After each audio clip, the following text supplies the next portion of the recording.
হে রিমা, আমরা তো রেস্টুরেন্টে চলে আসছি। তুমি তো অনেক করে বললা যে রেস্টুরেন্টে চলো, কেক খাবো। আজকে তো চলে এসেছি। হ্যাঁ রিমা, ঠিক আছে, তুমি অর্ডার করো।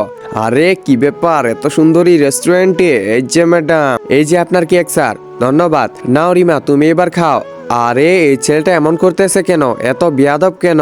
এই যে এদিকে দেখো, এদিকে আবার ডাকতেছে। এত বিয়াদব, এর একটা কিছু করতে হবে। এই দেখো তো কি বেয়াদবি করতেছে এই ছেলেটা। আরে না না না, আমি তো কেক খাচ্ছি। তুমি দেখে থাকলে হবে নাকি? কিছু বলো, যাও। এই ছেলে, তুমি এমন করতেছো কেন? কই স্যার, না তো, আমি তো দেখতে পাই না, এই জন্য। আরে এ তো দেখতে পায় না। ঠিক আছে ঠিক আছে, তুমি চলে আসো। আচ্ছা ভাই, সরি, তুমি এখন খাও এখানে। একজন মা কতটা আপন হয়ে থাকে, যার মানেই তাকে জিজ্ঞাসা করে দেখো। তো দেখা যাক বন্ধুরা, এই মায়ের জন্য কে ভিডিওটিতে লাইক এন্ড সাবস্ক্রাইব করে। আর যারা মাকে ভালোবাসো না, তারা ভিডিওটি থেকে দূরে থাকো। কিন্তু আমার তো গন্ডগোল লাগতেছে। আইডিয়া, এটা এখানে রেখে দিই, তাহলে বোঝা যাবে যে কানা নাকি সত্যিকার দেখতে পায়। এই তো আমার পাইপটা এখানে, এখন খাই আমি। আরে এ তো কানা না। এই নে, দুইটা থাপ্পড় খা। Sorry sir, sorry.